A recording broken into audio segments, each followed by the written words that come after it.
The Poseidon is the newest car inside of Roblox Jailbreak. It is the level 10 car for the Season 16 pass, and by golly does it look good. So without further ado, let's hop right into the review. Similar to last season's car review, you may notice that I am not yet level 10. This time around, I was lent the car by my friend Ducky.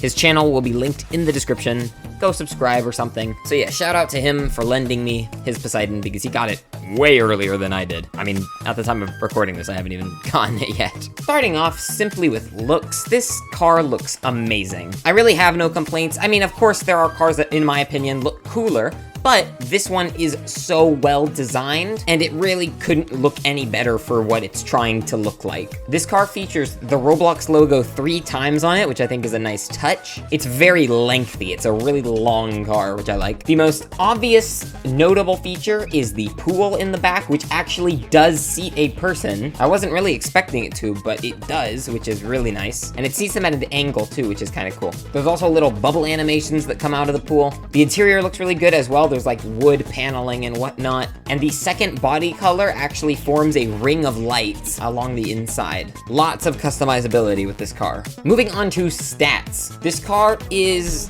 not great. It's fast. The max speed I was able to hit was around 205, 206, maybe 210, which is pretty average for season cars, I want to say. But I think you will average about maybe 150 to 180 when you're driving on the Jailbreak map. So the speed isn't half bad. The acceleration seems fair, but it's not nearly as good as something like the Proto or the Shogun. Now, I think this car really suffers when it comes to turning. The handling is not its strong suit, and its drifting is even worse. Unless all you're doing is tapping the drift button and drifting really early, most of the time I feel like you skid out with this car. And again, the handling isn't great, so you're gonna be making wider turns most of the time. Its reverse speed is fine. It's pretty average for most cars, but its braking speed and acceleration and its lack of good handling, I want to say this car just doesn't feel very maneuverable. It seems like it's made more for like long open stretches than it is like tight corners like in the city per se. I wouldn't recommend this car for like a chase or anything, but it is fun to drive, I will say that. But then again, I like driving a lot of cars. Definitely not the best season car, but it could be worse.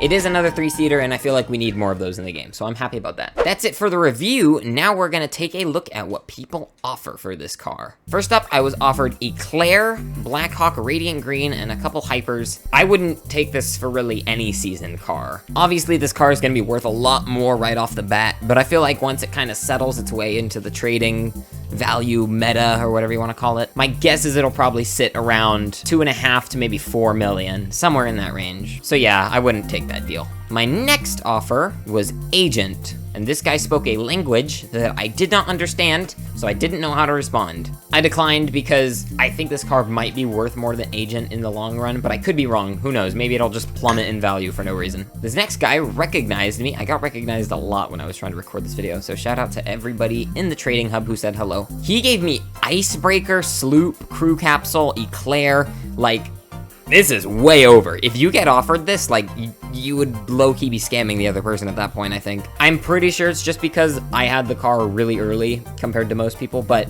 like, even at this time, I felt like this was kind of unfair. I mean, I feel like any offer like this is unfair for a car, even if you're getting it early.